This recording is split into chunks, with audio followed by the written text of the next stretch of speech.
always safer in the hands of the people than in the conference rooms of any elite. Sam Seder. They are unanimous in their hate for me, and I welcome their hatred. We must guard against the acquisition of unwarranted influence, whether sought or unsought, by the military-industrial complex. The Majority Report with Sam Seder. Ever get the feeling you've been cheated?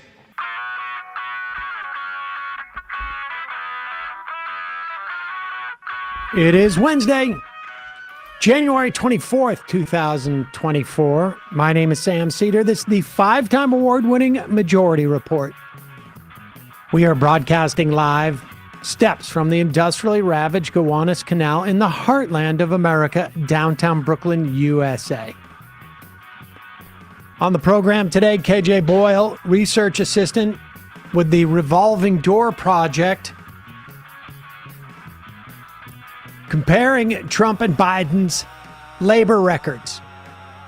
Also on the program today, Prem Thakker, politics reporter at the Intercept, on what Columbia University is doing about the assault perpetrated on students who were protesting Israel's attack on Gaza. Then we'll be talking to David Bedar, history teacher and member of the Newton Teachers Association. He's on strike. I think he'll be calling us in from the picket line in Newton, Mass. Also on the program today, Trump wins in New Hampshire, making it all but formal that he will be the 2024 Republican nominee. Meanwhile, Biden wins as a write-in candidate in New Hampshire's Democratic, really non-primary. A month-long truce is at the center of Egyptian, Qatari, and U.S.-led talks. Meanwhile, UN Human Rights Office says Israel's treatment and detention of Gazans appears to amount to torture. The U.S. launches airstrikes in Iraq and Yemen as the U.S. pleads with the Chinese to intervene with the Houthis. Senate Republicans balking at Palestinian aid in the supplemental package as the immigrant deal fractures the Republicans as well. L.A. Times to slash their newsroom employees. Boeing's Delta flight loses a wheel on takeoff as the Alaska Air CEO says MAX 9 planes are full of loose bolts. I'm flying on a Boeing Delta flight over the weekend, so pray for me, folks. Turkey backs Sweden's NATO inclusion. Russia accuses Ukraine of downing a plane with 65 Ukrainian prisoners. Meanwhile, reports of Ukrainian fighters running out of ammo. And abortion travel bans now proposed in Tennessee and Oklahoma. All this and more on today's Majority Report. Welcome, ladies and gentlemen. I am contractually obligated to allow Emma Vigeland to say her catchphrase on every Wednesday. Hump Day. There you go, ladies and gentlemen. It is indeed Hump Day. We got a lot of stuff to get to. Obviously, New Hampshire primary results last night. I don't know how much you can read into these in one way or another, because for the Democrats, it was just it wasn't even a primary. No delegates will be awarded from there.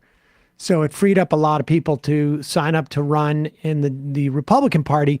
More relevantly, it allowed for independents, some of whom might vote in a Democratic primary, to vote in the Republican primary. Trump got, even with that caveat, Trump, I think, received more votes in the Republican primary last night than any other winner of the Republican primary in the past. Now, it's also really rare. I don't ever remember any New Hampshire primary having only two candidates declared. Yeah. Does anybody have any recollection of that? So, it's not never. Because we're looking back at these figures here. First of all, this was the biggest gap in independents and Republicans between those two candidates that we've seen over the past election cycles. Gap in who they chose. Yes. Trump won Republicans by 49 points.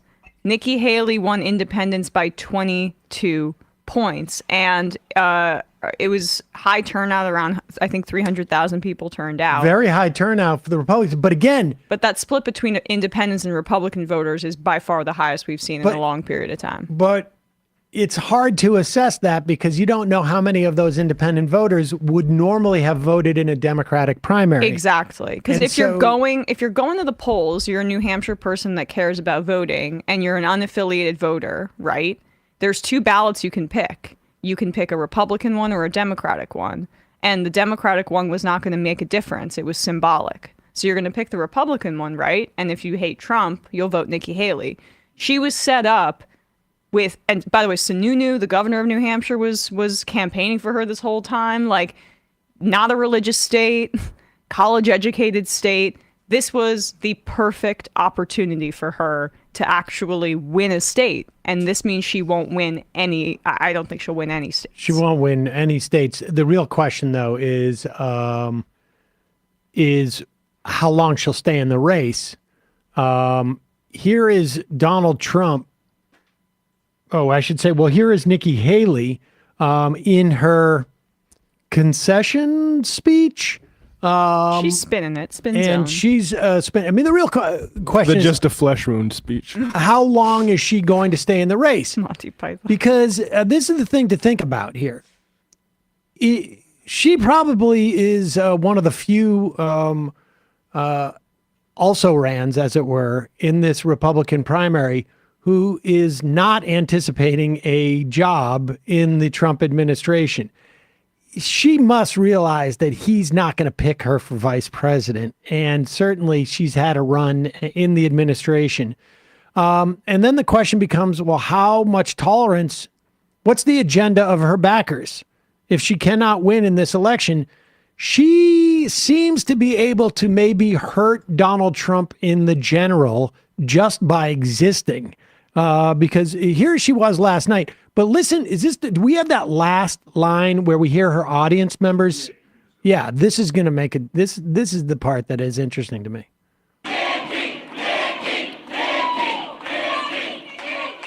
And the question is, who's going to fix it?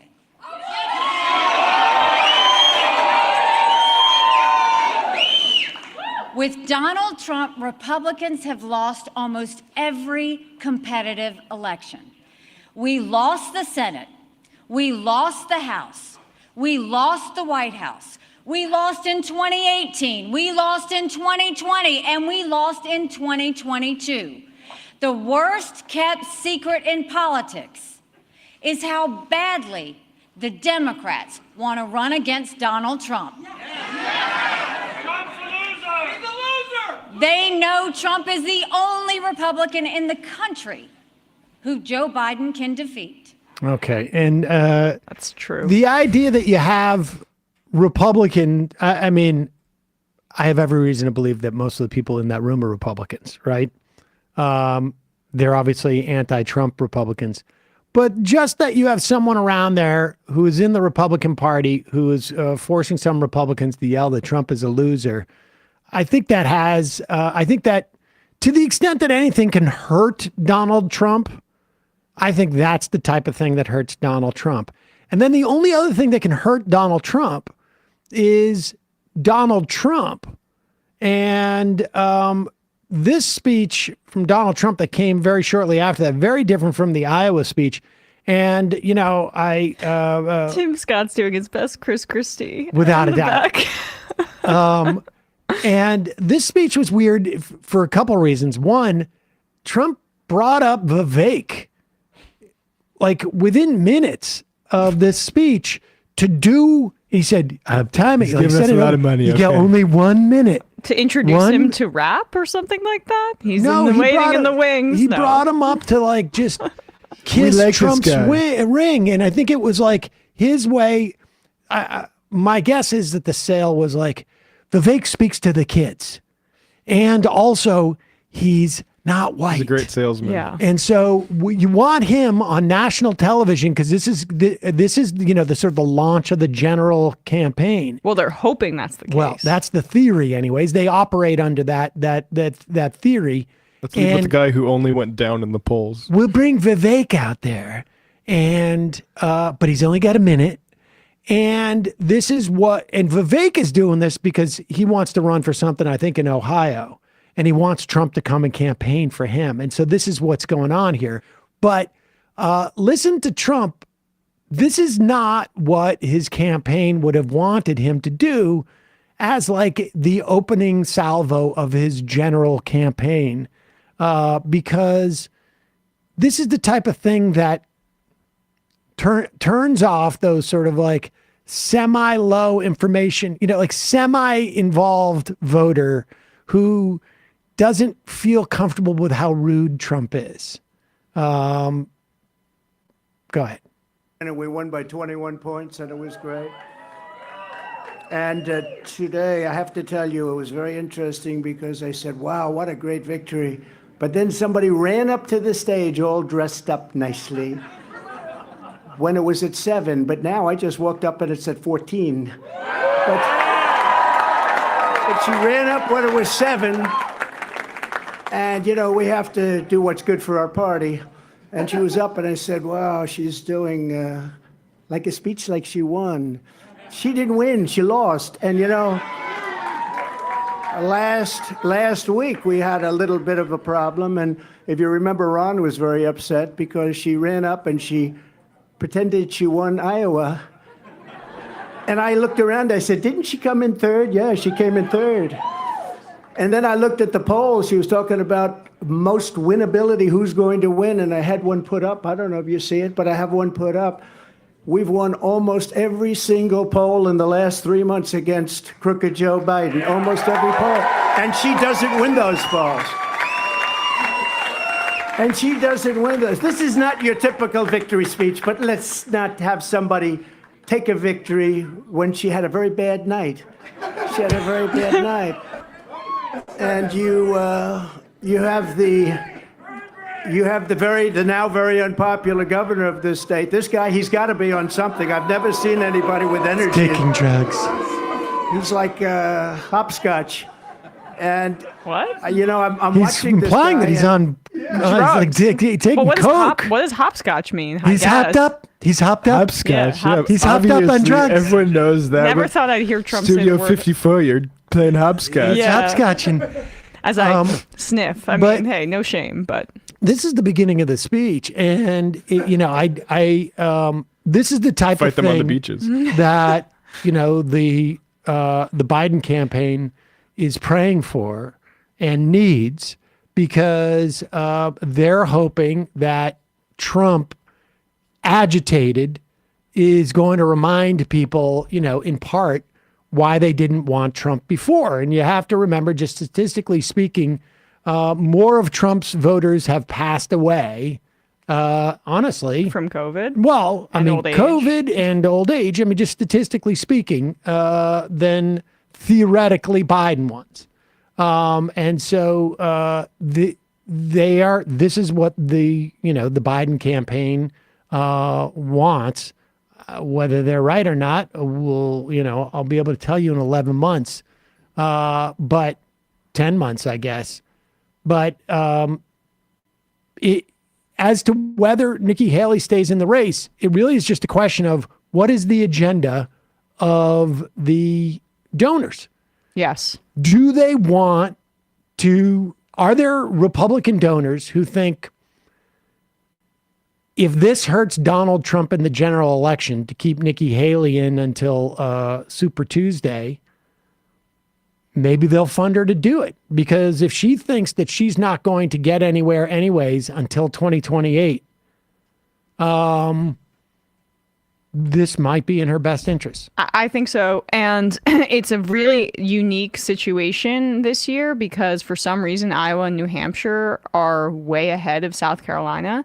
Because I remember Nevada has its caucus, but Nikki Haley's not participating in it. Right. So it's just I think it's kind of a different year in that way, right? I mean, like the gap between, I don't remember the gap being this large between Iowa and South Carolina. I could be wrong about that. Or New Hampshire and South Carolina for that matter. But that's, I think, the shelf life for her. If she's going to lose by 20 plus points, I think, in her home state. And then when you get to Super Tuesday, a short time after that, the Republican primary process is set up, and it's increasingly so that it gets wrapped up quickly. California, for the first time this year, is a winner-take-all state. That's 169 delegates because the Republican, like MAGA Trump people made it that way. They wanted Trump to be able to wrap it up quickly. So, I mean, the Republican primary, I should say, also has always been much more geared towards a winner-take-all thing than a split delegation. In other words, if you get 40% within the primary, you get 40% of the delegates. It's not like that in the Republican primary. There's a couple in the Democratic, but the vast majority of the Republican primary process is winner-take-all.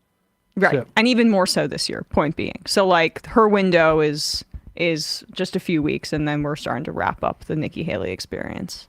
we will go through a lot of the exit polling, but again, such a weird year in terms of who made up the electorate. Very hard to sort of like make any assessments of this whatsoever, as far as I can tell. Except one thing, that Republican pollsters are looking at how well she did with independents and how poorly Trump did, and they're freaking out a little bit about the general election. And again, it's hard to know like how many of those, but they may have more granular details than we do on those exit polling.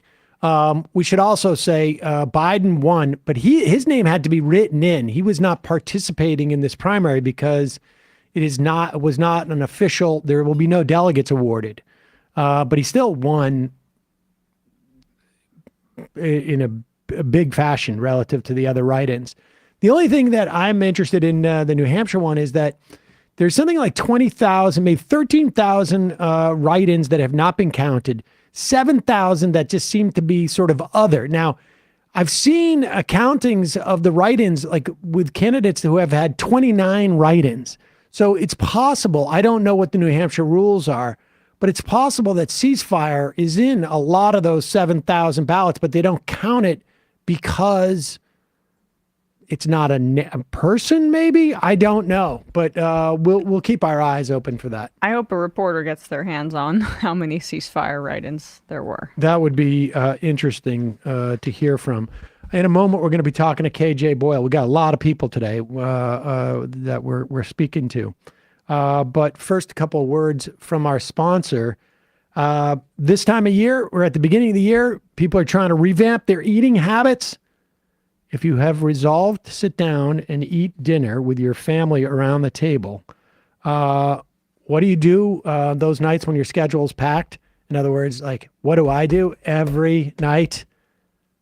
Race back, gotta deal with salt. Well, I'll tell you what I do. I turn to HelloFresh's lineup of quick and easy meals, including ones that take only 15 minutes.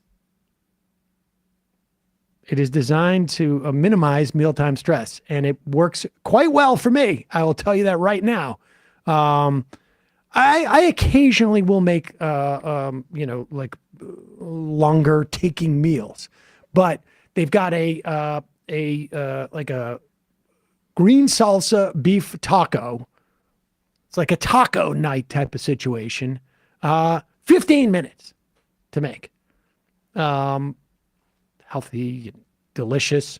I did some garden wraps. Sometimes Saul and I like to have sandwiches for dinner. And also my other favorite recently was a one-pot chicken sausage and the one they make hummus out of. Oh, chickpeas? Chickpeas. It was like a soup essentially, but a thick soup.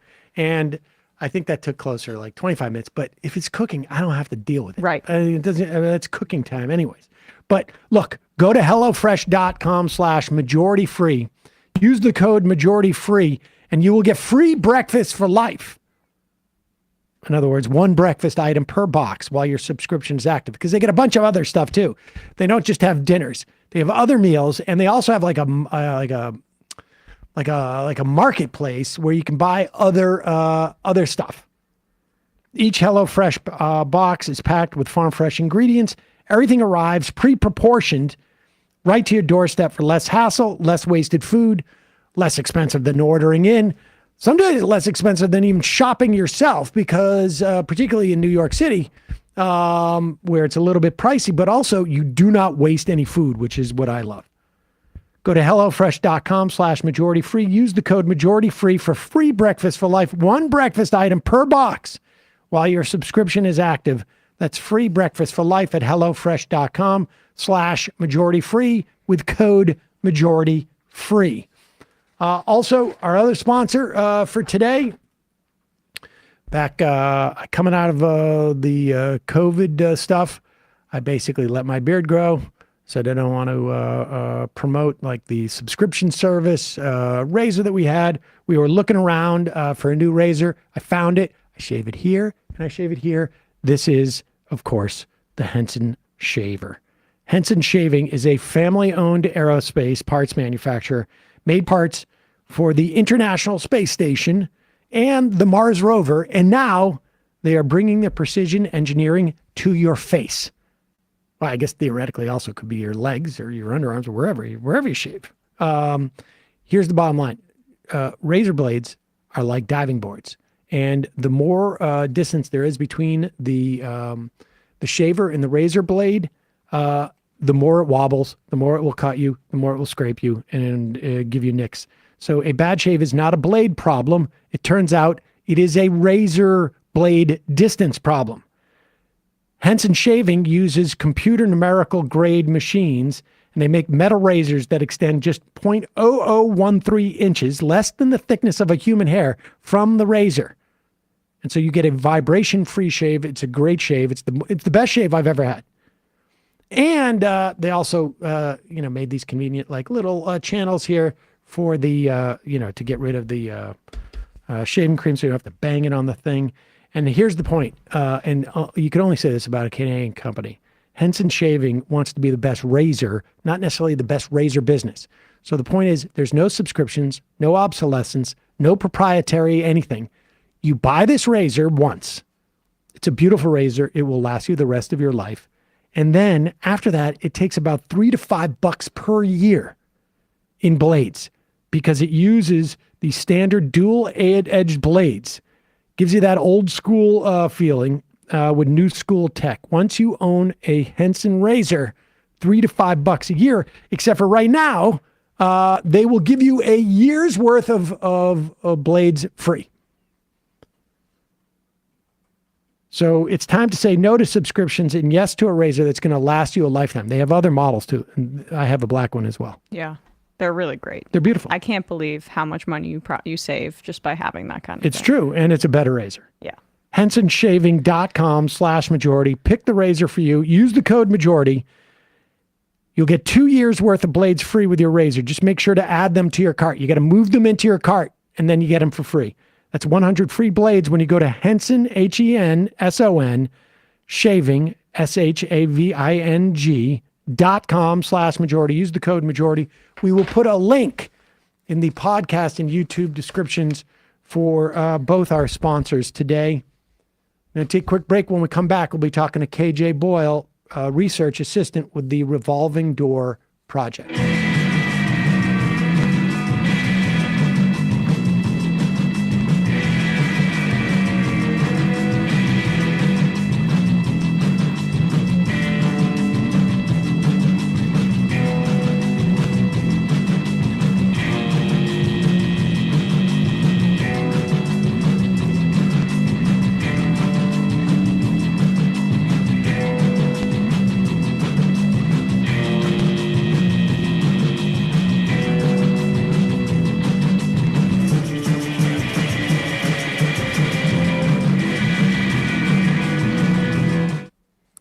We are back. Sam Seder, On the Majority Report, I want to welcome to the program KJ Boyle, research assistant with the Revolving Door Project. It's just come out with a piece yesterday.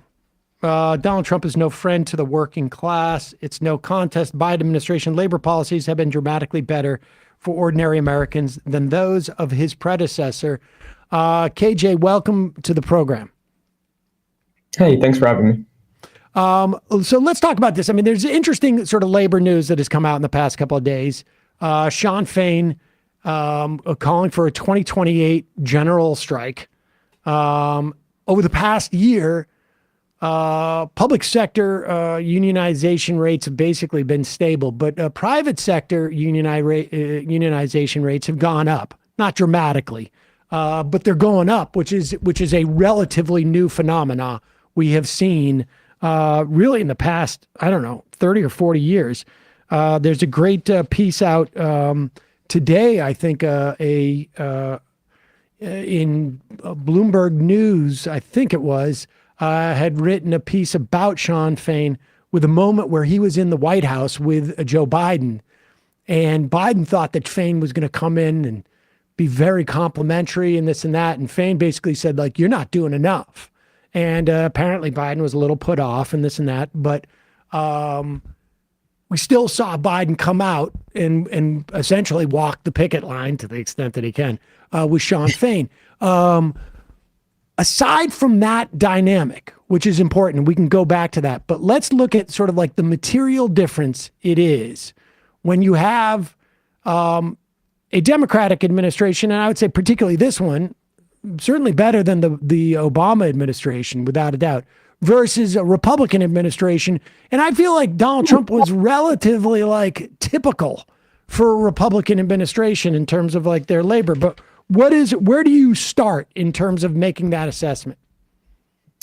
Yeah, I think the easiest place to start probably is just looking at who they appoint to head the top executive branch agencies, departments that deal with labor policy. So that would be the Department of Labor and the National Labor Relations Board. And the difference is really pretty clear when you look at Trump's appointees and other Republican appointees. They're pretty much always either a CEO of a company, which we saw Trump's first appointee to the Department of Labor was the CEO of a restaurant conglomerate firm that owns Hardee's and Carl's Jr. And same thing at the NLRB. It's either a CEO or a attorney that used to represent anti-union, anti-labor firms. So the type of people that Republicans put into these administrations are vastly different from, the pro-union, pro-labor people that we see under the Biden administration. All right, well, let's go to the National Labor Relations Board General Counsel. There is a National Labor Relations Board, and that now has a majority of board members have been picked by Biden, but the general counsel acts like has a sort of like a unique role relative to, it's like, doesn't have the sort of the status of an agency department head, but has a more functional, feels like it has a more functional role than these agency department heads. What does the National Labor Relations Board General Counsel do generally? Yeah, so the general counsel is kind of like sort of like a gatekeeper for what the board is going to, the types of cases that the board is going to pursue and what cases come before the board. So they, determine what cases the board will review. They kind of can give directives to the regional directors about what cases they should try to pursue as well. And we saw that recently with Jennifer Abruzzo, the current general counsel. When she came into the role, she outlined the types of cases that she wanted her underlings to pursue, and that ended up, it can end up bringing cases that overturn bad precedent, like I mentioned in the piece of the Cemex ruling that brought us back to a similar dynamic of Joy Silk and Card Check. Does the the general counsel also, do they set rules, or do they basically just pick cases with the idea of like organizing the other board members to pursue these rules? Is it the latter? Yeah. They sort of can decide which cases come before the board, and that ends up those rulings that the board ends up deciding will have established precedent that then impacts. Okay, let's talk about Peter Robb. He was the guy that Trump tapped to be the National Labor Relations Board General Counsel. He was a management side labor attorney. So he was explicitly like his vision of national labor relations or labor power was to depower them. I don't know what the word would be there. Disempower them. He worked for Proskauer Rose. He led the Reagan administration's Patco firings, essentially. Is that right? Yeah. So he has two claims to fame as a union buster. He was an attorney for Proskauer Rose, as you said, which is one of a handful of firms that corporations will go to when they get word that their employees are trying to unionize, and those firms will advise them and represent them in court to ensure that their employees can't unionize. And then, in the 80s, he was the lead attorney for the Reagan administration when they fired over 11,000 air traffic controllers, which really, decimated the union movement and, unions across the country. Sean Fain gave a speech, I think it was yesterday or the day before, and specifically cited that moment as now we are paying for the sins of that moment by not, reacting as a labor movement around the country to that firing, because it just sort of like tumbled from there. And then Abruzzo, talk a little bit. You mentioned the Cemex ruling, that it was a sort of an attempt to return to a version of the Joy-Silk doctrine from 1949 to 69. That was the sort of like heyday of the labor movement in many respects. What is that doctrine, and what did Abruzzo do? And there seems to me that there's one more step that Abruzzo needs to take, but go ahead. Yeah, so for people who aren't familiar, the Joy-Silk doctrine is basically, it allows for card check unionization. So if a majority of workers in a company, in a bargaining union, sign union cards, the company has to recognize that union and bargain with them. And that's how it was, as you said, until 1969. And then that was overturned in the Giselle ruling, which basically allowed employers to, without any reason to say they don't recognize the union, demand a formal election before the NLRB. And then in that time, companies use that waiting period to try to convince workers, maybe threaten workers with firing or, any other unfair labor practice for joining a union. So that was the status quo until, I believe, this past summer with the Cemex ruling, which found that it didn't reinstitute card check, unfortunately, but if a company engages in any unfair labor practices, i.e., threatening to fire workers for joining the union, that will result in immediate recognition of the union, and the company will have to immediately start bargaining. And just to be clear, it also, my understanding is that if there is a 50% card fill out, the company has only 2 weeks to file why there was a flaw in that, and in the choosing of the unit or whatever it is, and that also can be adjudicated as to be not legit. Like that in and of itself, unless they have a good reason, that in and of itself can be one of those unfair labor practices that triggers the unionization. So the unionization part has become significantly easier. within the limitations of the National Labor Relations Board ability to sort of like absorb these cases as they come in. But the next step seems to me to be, how do you get to a contract? Because we've seen it with Starbucks. We've seen it with Amazon. You can get a union, but then a year or two later, if they haven't even bothered, there's no way to enforce an actual contract. That seems to be the next step over at the National Labor Relations Board, right?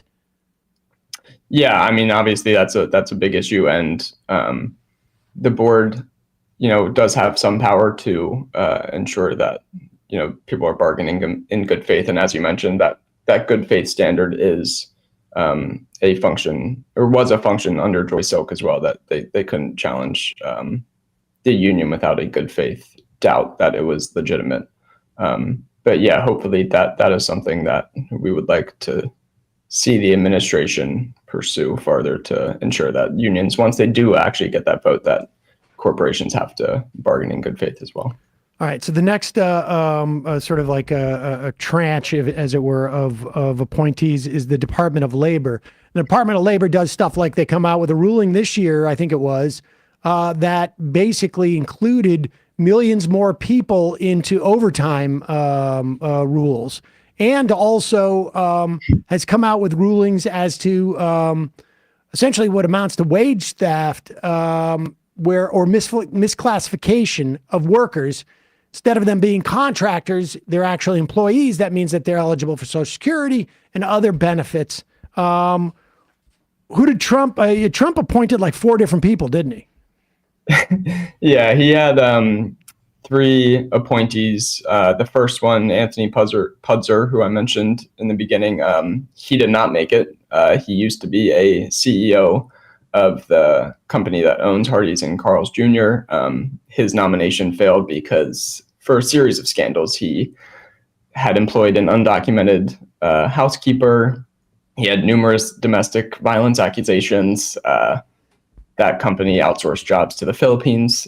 So, not a great pick, not really in line with Trump's campaign promises.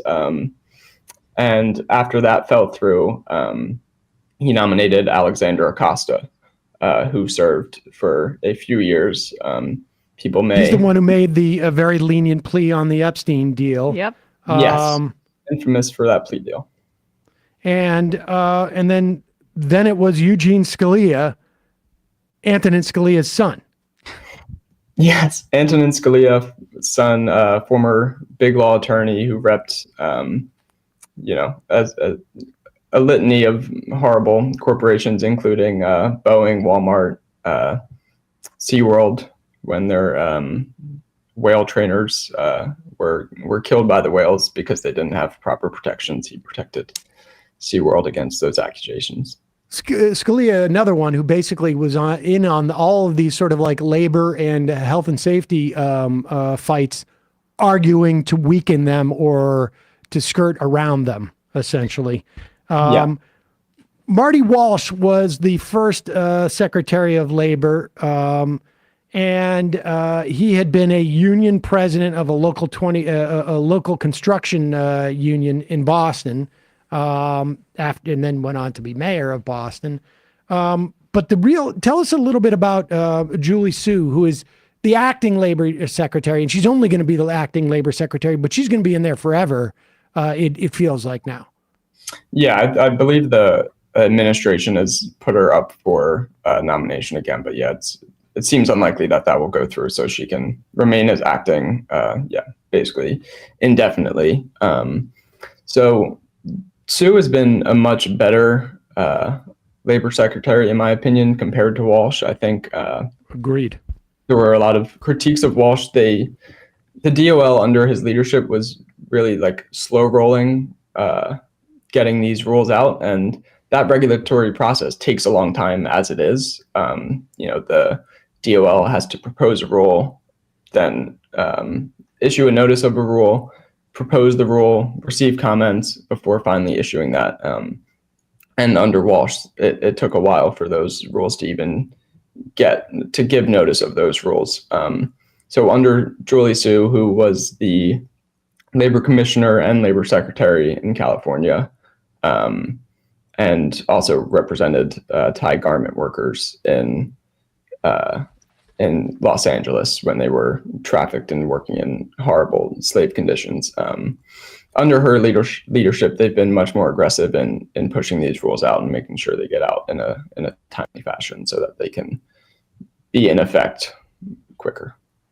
All right. Well, appreciate this breakdown. KJ Boyle will put a link to it at majority.fm. Really appreciate your time today. Thank you. Thanks for having me. Thank you.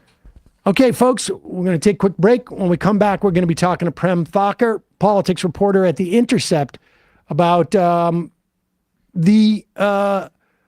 silencing and censoring and violence on a college campus that you haven't really heard that much about. But there won't be congressional hearings about. Exactly. And then we'll be talking to David Bedar, history teacher and member of the Newton Teachers Association, from the picket line, as there is a teacher strike in Newton, Mass. We'll be right back after this.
We are back. Sam Seder, Emma Vigeland.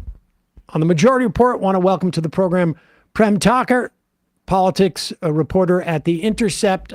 Prem, welcome to the program. Thank you for having me. I've been a big fan, so it's a treat to be here. Well, we appreciate your work. Yeah. So, all right, fill us in on what happened. I mean, Columbia is an interesting university for this to be happening. I mean, because there has been a very long, certainly predating October 7th, long history of protesting there on both sides. In fact, gosh, what's her face? The IDW. Barry Weiss. Yeah, Barry Weiss. Before she complained about how college kids were silencing people on campus, she was a Columbia University student trying to get professors who spoke in any way of Palestinians being human beings or deserving rights. She tried to get them fired. Yes. Just to give a little backdrop there. But tell us about this most recent incident, or what's been happening at Columbia since October 7th.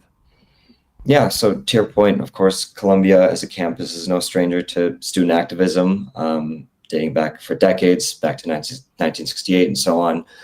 With regards to Israel-Palestine, I mean, there have been numerous referendums on campus with regards to divestment. In 2018 and 2020, both Columbia College and Barnard College had referendums, both passed with about 64-ish% of students saying that they favor the university divesting from companies that might be implicated in Israel's occupation. And so this protest on Friday was just a continuation of an ongoing movement that generations of students have kind of been about. So this protest on Friday was also geared towards divestment. It was also encouraging students to consider striking their tuition, to push the university to more seriously consider divestment. And this, like many other protests, came in response to universities either not being more transparent about their investments or refusing to meet with students, or just dismissing previous votes from student bodies.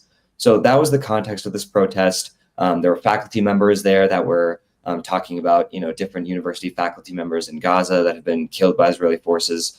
So that was the context of all of this.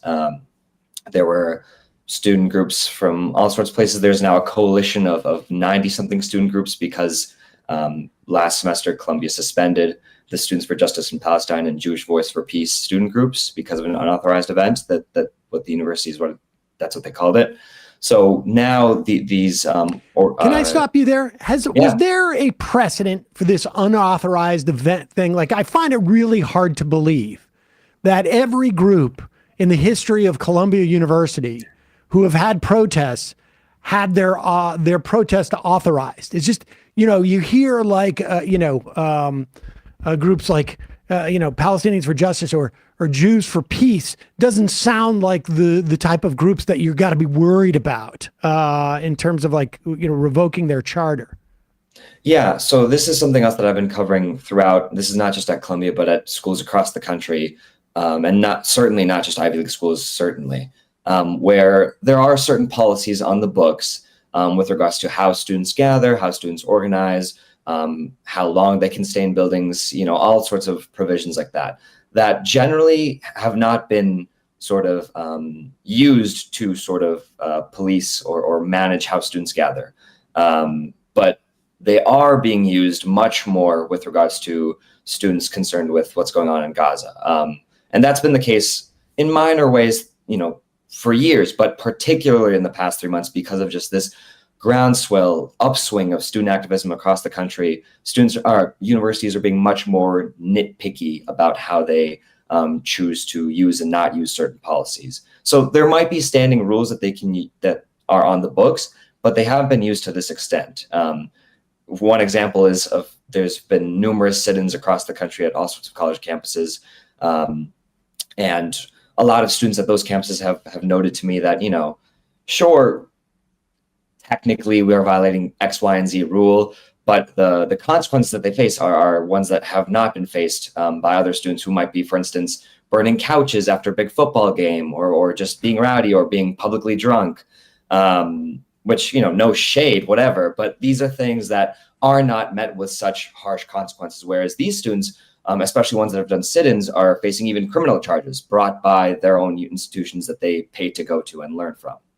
Yeah, I mean, and I just want to add, Rashid Khalidi, right, is the one of the, in the wake of, Edward Said's passing, right, he is the leading Palestinian academic in America, and he teaches at Columbia University. That is just an example of how the author of the 100 Years' War on Palestine, which everyone should read, an example of how this tradition is very deeply embedded, or a recent tradition within Columbia University, and the tensions there.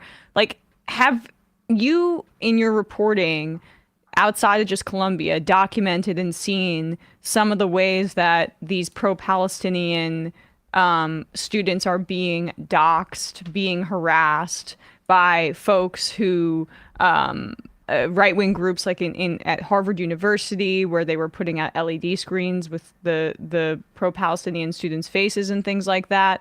What has been that kind of what's the temperature of that right now? Yeah. That is certainly an element that's taken place at, again, campuses across the country. Those trucks were not just limited necessarily to Harvard's campus nor Columbia's campus. There's also just sort of interpersonal threats that these students face, many of which is why some students often speak to me on background, just because they have faced threats from their campus communities. And that also has nothing to say about outlets like Canary Mission, that, as many viewers may know, is this website that collects pretty much personal information, and increasingly incredibly granular, I should say, personal information about students who express sympathies or concern for Palestine. They're framed as being pro-Hamas terrorist sympathizers, and sort of the granularity in which some of these websites get to people's personal information, even, the things related to their family and friends. It's deeply concerning. And I think one thing to your point about Professor Rashid Khalidi is he told me that, for a lot of young people, this is just a very significant moment in their lives. This is one of the worst humanitarian crises that they are getting a front seat towards. Of course, there are many, many crises around the world that America might have a hand in, but this is one in which, America has sent billions of dollars of aid to, has been sort of contributing to for decades, especially, of course, for the lifetimes of people my age. And so I think one thing that's missing from a lot of sort of media coverage and media treatment of these students is that there's no just basic premise acknowledgement that these students are coming from a place of just deep offense at an injustice that they are watching happen, as many of these activists say, in their name. And I think one thing that stuck out to me as I've talked to students across the country is that even if they purport themselves to be sort of hardened by the world, cynical, or, you know, having tempered expectations as kind of this world can do to young people, they still have this optimism that this misery in our world is not a choice, it's not inevitable, it's not something that they want to sign up for. And so to the professor's point, this moment is a moment that tests that resolve for them. So naturally, as we see these protests get increasingly larger, as they do sit-ins, even in administrators' offices, these are not coming from nowhere. They're based off of a very rational emotion that we can understand and internalize, and one that when they're not being met after they ask for transparency or just for the universities to say, hey, where are we investing? Of course, they will escalate. So I think if we observe from that generosity and empathy, I think the media would hopefully begin to treat these students a bit differently, to the point that we're not covering them days later. It's also interesting to me, I mean, having been part of the student movement against apartheid in the mid 80s, and maybe I just, you know, there wasn't cable news, and I'm in college and I'm not getting the New York Times delivered to my dorm room, and, you know, there's no cable news. I don't know how much TV I watched at that time. So I didn't have necessarily I wouldn't necessarily have been exposed to the level of pushback if it existed, in terms of like just I don't remember anybody ever saying, why are you so interested in South Africa? Like, I mean, it never, and I had... Jonathan Chait wrote a piece for University of Michigan student newspaper that was kind of like that. But. Okay, fair enough. There may have been people saying, but that was not, there was never a sense of what we had to justify an interest in this. There was arguments as to what we should do. Should we be involved in constructive engagement? And we were specifically trying to get our colleges to divest from South Africa and divestiture. That's what it was all about at that time. Take the money that we had in our endowments and pull it out of any company, in terms of, I guess it was stock holdings, any company, or maybe corporate bonds, who knows, any involvement, any companies that were involved in South Africa. And there was never, and I had this argument with I think it was the chairman of the board of our college, who was also the CEO of Pfizer, who had a lot of investment in South Africa. And there was never why are you so interested in this? Do you not like white people or something like that? That was never something I had to justify.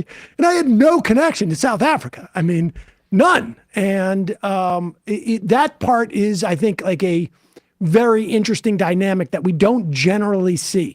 You know, I don't remember even like when it was like free Tibet.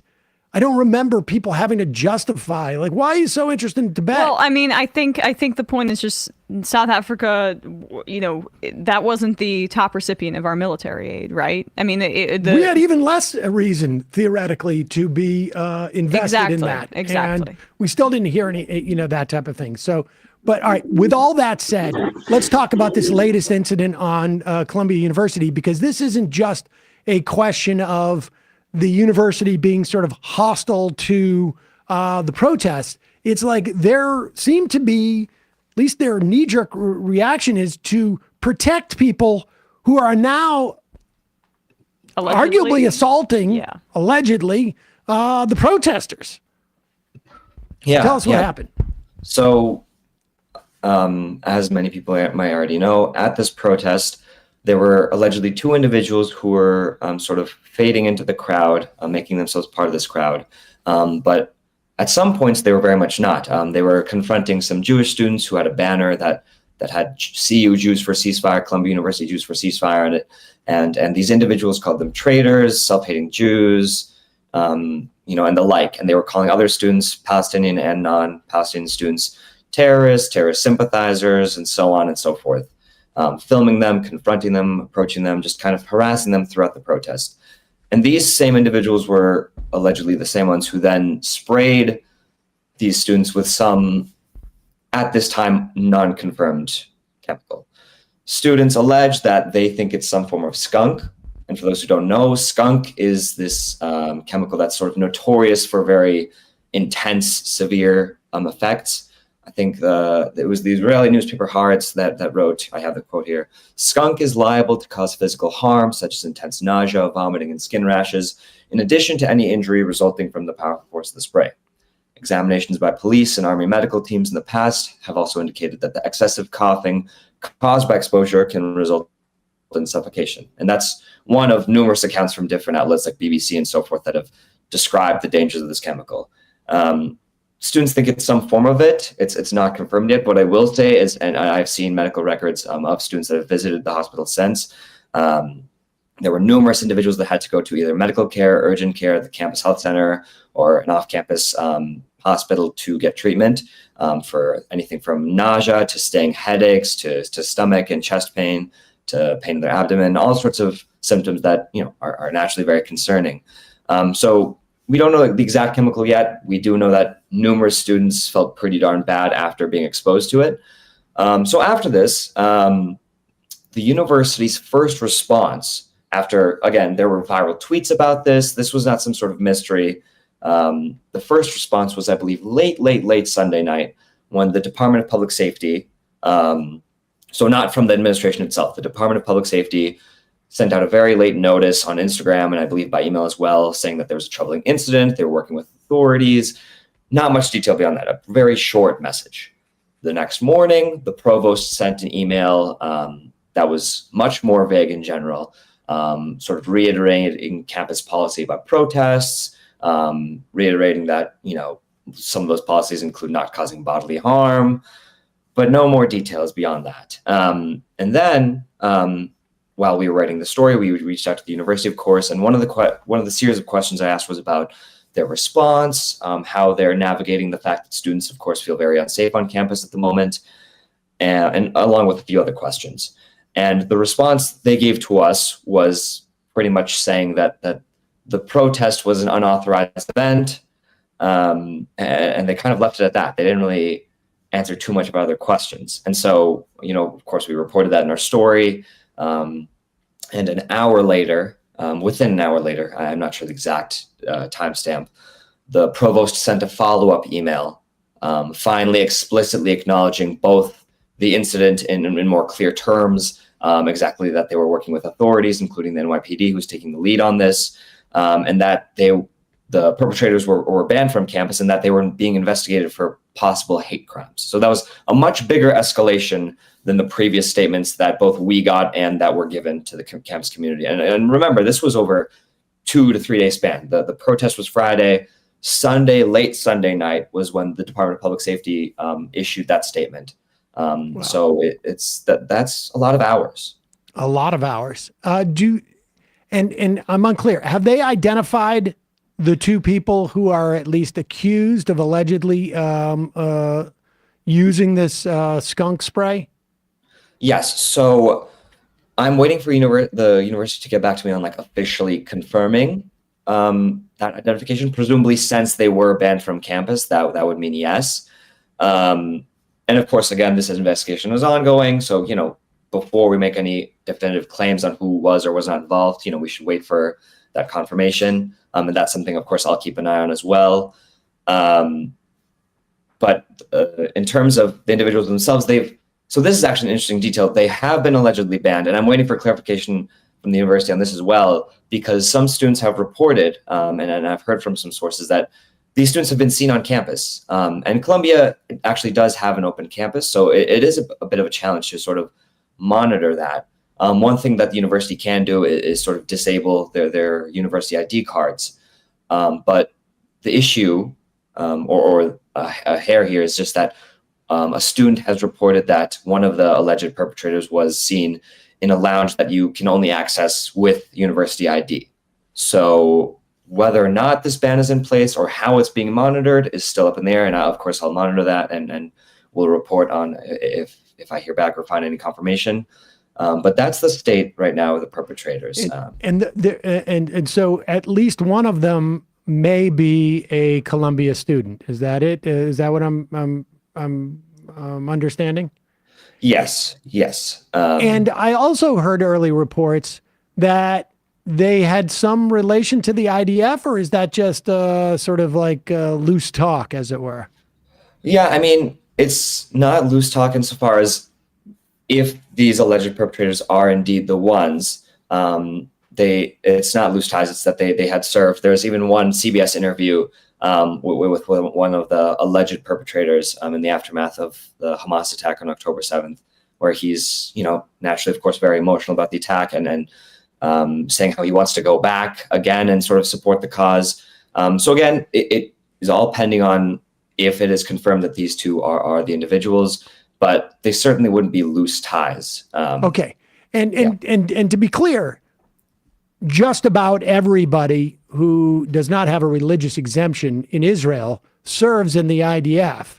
And so it is for an Israeli to have served in the IDF, or, some American, European, people do that. Yes. That does not necessarily mean there's some type of nefarious plot by the IDF to be involved in this. Yeah. That association is not as sort of like, that is not in any way atypical of someone who may have come from Israel and going to a college here or something like that. Definitely. All right. Well, and so it sounds like we're on the brink of, in the next 24 hours, confirmation as to the identification of these perpetrators, and then seeing the university begin to make some type of like investigation as to, or resolve an investigation as to what they did. Yeah. We should be getting close. And I guess one other point that I'm sure is not lost on many people watching this, but it is deeply concerning the extent to which not just pro-Palestinian students, but just Arab-appearing students, to even just allies of people in Palestine, are not being given the sort of generosity and credence that all students deserve. All students deserve a level of care and compassion that these students just do not seem to be being afforded. The fact that we've had a 6-year-old sweet Palestinian soul taken in Chicago, that we've had 3 Palestinian boys shot who were students as well, that we now have this incident, and that's only big ticket incidents. That's notwithstanding the ongoing harassment that students and allies face. It's very concerning, and it'll be very interesting to see which members of Congress begin to operate and sort of support that basic premise that every young person in this country deserves to feel safe. Prem Thakker, politics reporter at The Intercept. We'll put a link to your work over at The Intercept and these pieces in particular. Thanks so much for your time today. Really appreciate it. Thank you very much. Take care, everyone. Be well. Thank you. All right, you too. All right, folks, we're going to take a quick break. And when we come back, we're hoping to reach David Bedar. He is a history teacher and a member of the Newton Teachers Association. They're on strike. He's walking the picket line right now. I don't know what the weather's like outside of Boston, but we'll be right back after this.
We are back. Sam Seder, Emma Vigeland on the Majority Report. We are now joined via Zoom with David Bedar. He is a history teacher and a member of the Newton Teachers Association. He's out in front of what school are you out in front of, David? So I'm right now in front of the Newton Education Center, along with a whole lot of people. Wow, that is a lot of teachers. Educators, community members, students, alumni. It's quite the scene. There are hundreds and hundreds of people here. How many teachers are, who exactly is on strike right now? We, educators of the Newton Teachers Association, about just under 2,000 of us. And the school district that serves about 12,000 students. And what are the, why have you folks walked out on strike? Sorry, a bit loud here. Why? So our main priorities. Yeah. So this is, I've lost track of the days at this point. We voted to authorize Thursday night, as it always is. It's a absolute last resort. Nobody, despite the energy, people screaming in my ear right now, despite this, nobody, wanted to have to do this in the first place. It shouldn't have been necessary. We authorized the strike vote last Thursday. And the reason for that really is our mayor here in Newton, Mayor Ruth Ann Fuller, has systematically, chronically underfunded the schools. Some of us might say actively defunded the schools. And is, at this point, threatening layoffs if there's going to be a settled contract. I can't do that the way that we love our educators, but I can't do that. Otherwise, that's going to result in layoffs. Which we feel is inaccurate, to say the least. We've already been laying off people. We've cut almost 60 positions the last 2 years. There's a torrent of misinformation, of, call it what it is, propaganda coming out of the mayor's office and school committee here.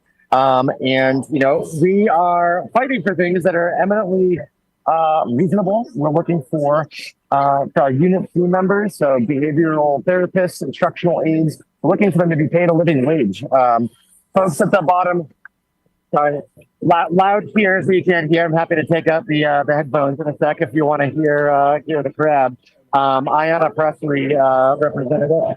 Congresswoman is going to be speaking, as I understand it today. A bunch of student speakers we just had, and I can't even hear who's speaking right now. I think an educator. So as far as the main priorities, we are, we're looking for, living wage. That's what I started to tell you, about $27,000 starting salary is not going to cut it. This is an affluent city. This community really deeply values education, and the communities on our side, as evidenced, I think pretty clearly. Some of the folks wearing these blue hats are not educators; they're supportive community members, parents.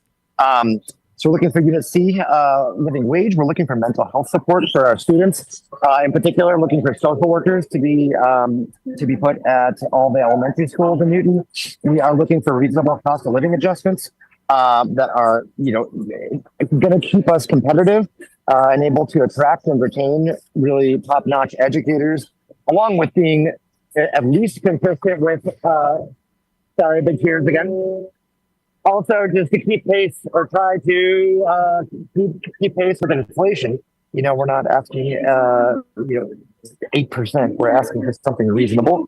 What else can I tell you? We are looking for a humane, modern, not archaic and sort of patriarchal definition of family life. So we're looking to, they still have language in there that is from the dark ages and also not consistent with what's law for folks in the private sector as mandated by the state of Massachusetts. We're asking for the equivalent. We're looking for, 12 weeks. We're looking for 60 days of paid parental leave. None of this language about primary parents. That's, we think that's ridiculous.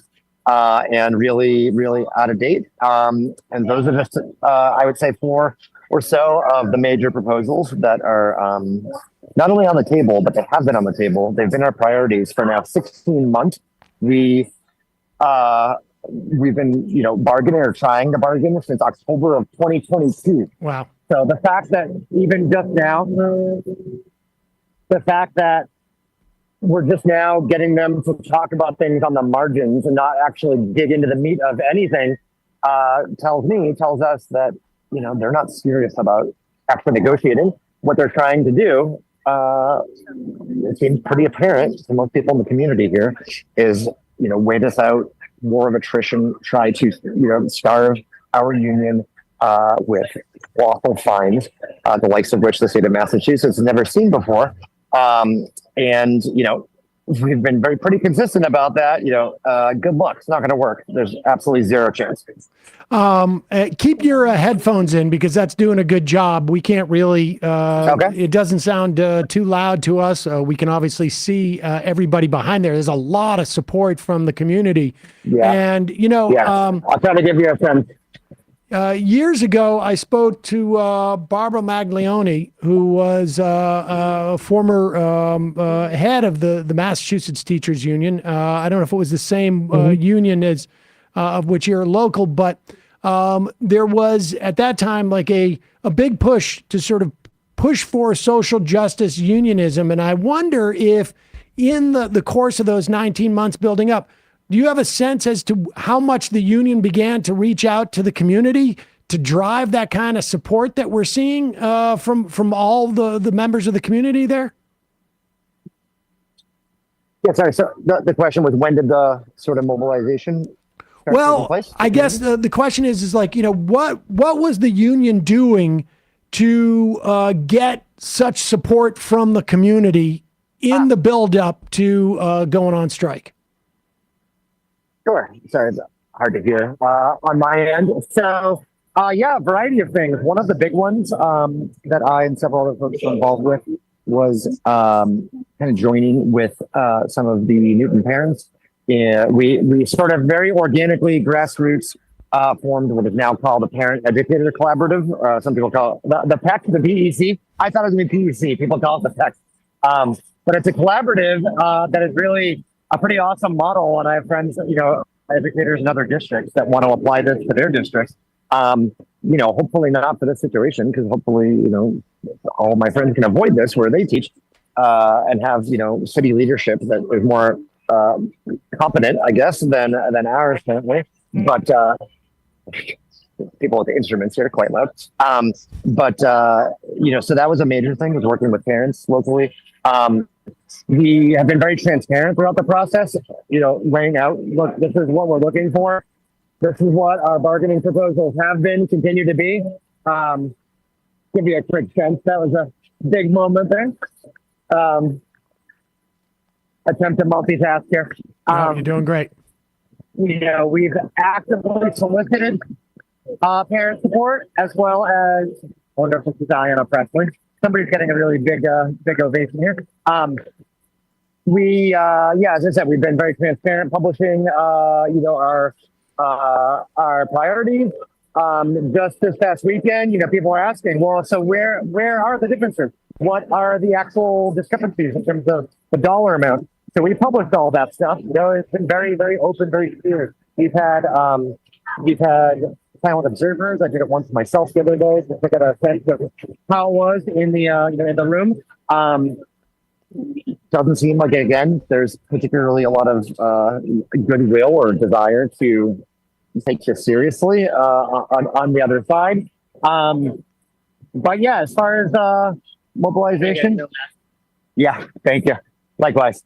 You know, some of the major things that we've been really fortunate to have happen are that our students, alumni, parents, you know, are kind of operating in their own grassroots ways, but also getting in touch with us. You know, not so much. So there's a group of current students that we're speaking today that are doing it independently, because obviously we're not really, you know, talking directly to our current students. Although I'm seeing a lot of mine from this year out here and saying hi. But, you know, there's an extensive network of alumni that care passionately about these issues and are very supportive of their educators and all the folks that help them get to where they are now. How many years have you been teaching? I'm just going to move slightly so I'm not distracting from the speech there. Sure. People are trying to listen in. So this is my 17th year at Newton North High School, teach history, including, and I was just about to start this in my U.S. history classes, the labor movement. So, we had just started an AP U.S. history, I think, that Thursday before we took the strikes vote, Thursday night. Started the Gilded Age and said, I was very upfront with my students, just saying, like, this is going to be a very instructive time for you. Pay attention. You're going to get the historical context from me in class, and I hope that's, tomorrow. But whenever it is soon, we hope that you'll be able to place this in the larger context. Statewide, Massachusetts, nationally, and in terms of the history of this nation, because teacher strikes are illegal in Massachusetts. And I said, well, I can teach you factually about the origins of that. Let's talk about the Boston police strike of 1919, and we can dig into historical context. So I look forward to being able to do that when we're back. Did you say that teacher strikes are illegal or are legal? They're illegal. We are actively breaking the law right now. We are engaged in an act of civil disobedience, and we are getting fined exorbitant sums that will have no impact other than making us more resolute, other than making us stronger. And so I guess you answered my question about resolution. What can folks do who are in the community and even outside the community to support you guys? Sure. Yeah. Thanks for asking. I mean, if folks can go to see our there's a link tree that we have up on newteach.org is the website for our association. Again, it's the Newton Teachers Association. It's newteach.org. There's donation links. There's all sorts of information up there. Like I said, kind of a full bargaining history. Get it all out in the open. Look, this is what we're looking for. Nobody's trying to hide it. It's kind of common sense, really reasonable proposals that are going to be good for kids and good for educators and be able to sustain the school district long term. This is a place that, really values education deeply. All the community wants us to, sort of put the money behind that does exist, contrary to what the mayor would have people believe in her active, disinformation campaign. I encourage people to go look for themselves. Look at the Newton Public Schools, social media presence as well. People can judge for themselves, draw your own conclusions. I would argue it's being weaponized right now, the propaganda machine, against their own teachers. They're maligning us for trying to do right by our students and, get them active support. Make sure that they're safe. Make sure that, actual hours worked by education support professionals match up to what they're getting paid for. That's not, crazy stuff there. They work with our most vulnerable students, some of the most hardworking people in the district. Again, $27,000 a year. Newton's expensive. All right.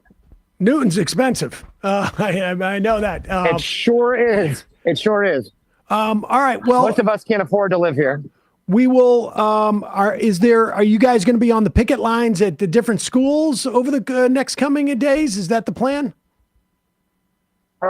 We have been. The question of whether that will continue, to a large degree, I hope not, because I hope that people will apply enough pressure on the mayor and she will do the right thing and fully fund the schools. But we have been, I can tell you that, and we will be tomorrow if she does not. And every day going forward, we're at the individual schools. Some schools have kind of joined together because Newton's pretty big, pretty spread out. We have 20-something, schools, with all elementary schools and 4 middle schools and 2 high schools. I teach in Newton North, about 2,000 kids. Similar, I believe, in Newton South. And sorry, another big round of applause here. Some of us have kind of joined forces, like these 3 schools at a certain point in the picket lines. But we've had, like I said, massive support here every day. Parents bringing, food, hot chocolate, coffee. It's really wonderful to see. There's a lot of energy and empowerment, but I just want to be clear that it's not, it's not a party. Like, we're pretty appalled at the behavior of the mayor and the school committee. They've rejected every single one of our proposals. For me, that's not negotiation. So we'll be here if we have to be, but hopefully it won't be lasting much longer. They just need to step up and do the right thing. Leaders are elected to lead, so time to lead. David Bedar, history teacher, member of the Newton Teachers Association. Thanks so much for your time today. Really appreciate it. We'll put links to newteach.org and the resources link tree that you have there. And good luck. And we will hopefully we can follow up with you soon. Thank you so much for having me. Really appreciate it. All right. Bye-bye. All right, folks. That is free half of the program today. We'll put all those links in the podcast and YouTube description. If you're driving by, honk your horns. If you have the opportunity to bring people pizza on the line, that definitely helps. I think a very relevant piece of information that he said, how important the alumni and community support has been in that. Like that, I think kind of gives something to all of us to maybe check in on what your school is doing. Without a doubt. Without a doubt. All right, just remember, it is your support that makes this show possible. You can become a member at jointhemajorityreport.com. When you do, you not only get the free show free of commercials, you get the fun half. And you help this show survive and thrive. It really is our members that make this show possible. So if you listen to the program, watch the program once or twice a week, help us out. Jointhemajorityreport.com. Also, don't forget justcoffee.coop. Fair trade coffee and hot chocolate. Use the coupon code majority, get 10% off. Justcoffee.coop. Pax 3757. I live a short ways west of Newton, where it's a bit cheaper to live. So you get further away from Boston, it's just a little bit less expensive. And I make considerably more than the quoted 27 per year. Buying a house is still a pipe dream. Housing costs and general cost of living in this area, paying that low is unbelievable, setting aside the importance of the jobs these teachers and staff are doing. Yeah. It really is. It's nuts. It's nuts. Emma, ESVN. Yeah, on ESPN, we went into the divisional round. We spoke about the problems with the Buffalo Bills, the scare that the 49ers had, the Ravens and Lions advancing, youtube.com/ESPN show. Tomorrow we'll give our picks against the spread. It's getting kind of close. Matt, Left Reckoning. Yeah, Left Reckoning last night. We talked with Seamus Malafixali about the Houthis, and in the post game we talked about Jimmy Dore's new ad partner. I don't know if you guys saw this, but he talked to some interesting fellas and crypto, silver. Oh, Silver. You're kidding. A step down from gold. Oh my God. Silver. That is really scraping the bottom of the barrel. Yeah. We used to mock the gold bugs. I know. What about the silver? I mean, he's kind of wellnessy now, right? Because he's anti-vax, so he could do those silver kind of droplets. Oh, the colloidal? Right? The It's colloidal not colloidal ones. silver. It's funny. I mean, I'll put the clip in samples. We'll put it in the post game here, or in the fun half here. But yeah, he's like, how does it justify silver? I mean, silver doesn't really move that much. I had a lunch with this guy, and he's like, if you put a lot of money in silver, and a good question for Jimmy would be, the arrangement you came to talk about this on your program, was that contract in silver, or was that in U.S. dollars? I mean, the amazing thing about silver, I will say, is that it really is, I guess, fairly stable. I mean, during COVID, or I guess it popped up. It popped up, I guess, in 2020. So that's, when everybody thought like, oh my God, the world's going to end. Let's see what we got here. It was high and then it was really low, for a long time. It was high back in the, back in 2012. You weren't here when, there was, somebody who was, telling me, I got to buy gold. And that was like in 2010. I can't remember but the peak for silver since 2012 was 33.60, and it was there until really 2013 when it dropped down to 20. And then it's been basically in that neighborhood, 17, high teens, until 2020. And now it's been all the way up to 27, and it's been more or less like 20, ranging from 25 from 18 to 22. I mean, like, So it's a store of value, not an investment. I mean, I don't have enough money to invest. It's a nice problem for Jimmy to have. But he was talking about crypto last year only. And what happened to the crypto? Crypto's gone. I mean, did the crypto advertisers leave? Well, I don't know if they've left. I think it might be a off-season period because you have to let the. Okay, fun half. Okay, sorry. I just listened to Sam go through the price of silver. I just find that just like I have to go to the restroom. Can we go into the fun half, please? Yes. Silver. Fun half. God. You are in for it. All right, folks. 646-257-3920. See you in the fun half. Are you ready?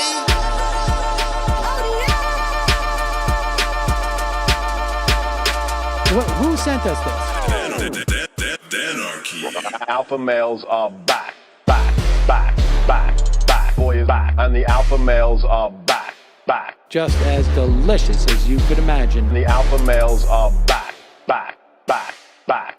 Boy is back. And the alpha males are back. Just want to degrade the white man. Alpha males are back. I take all of it in my throat. Alpha males are back. Snowflake says what? The alpha males are back. You are a madman. And the alpha males are back. Oh no, Sam Seder! What a fucking nightmare! Bring back DJ Danner. Yeah, or a couple of them. Just put them in rotation.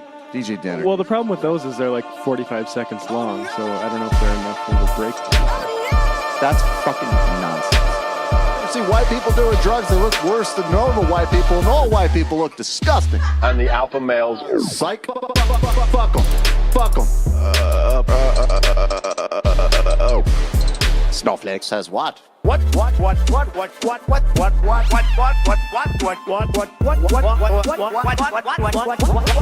Snowflake says what?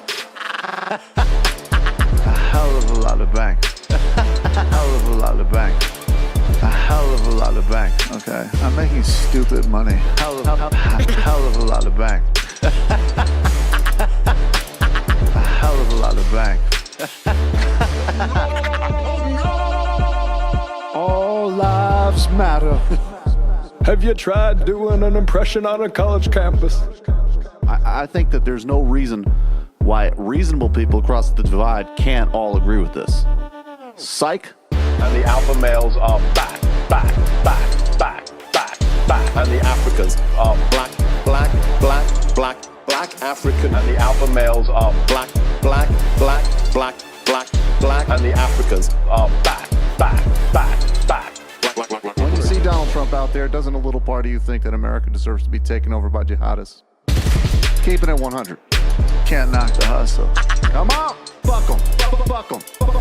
Things I do for the bigger game plan. By the way, it's my birthday. Happy birthday to me, Jew boy. I have a thought experiment for you. And the alpha males are back. Africans are black. Alpha males are black. Africans are back. Come on. Someone needs to pay the price for blasphemy around here. I am a total pussy.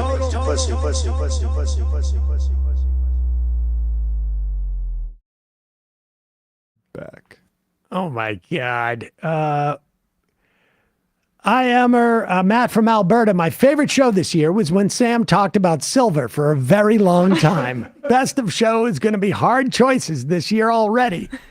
Smooth Operator says, the friend that duped me into buying silver also then told me a year later that Q from QAnon had him fooled for that summer. Well, wait till you see what else the guy that got Jimmy into silver is into. Oh my God. The problem with gold bloods, silver spider, is that they're short-sighted. Sure, the economy will collapse and gold will become the dominant currency, but what happens when the gold shortcomings as currency become impossible to deny? Bimetallism. Get ahead of the curve and invest in silver. That is thinking dialectically. Let's see this. This was unplanned. I had no idea. This is hilarious. Is this just, he just cut the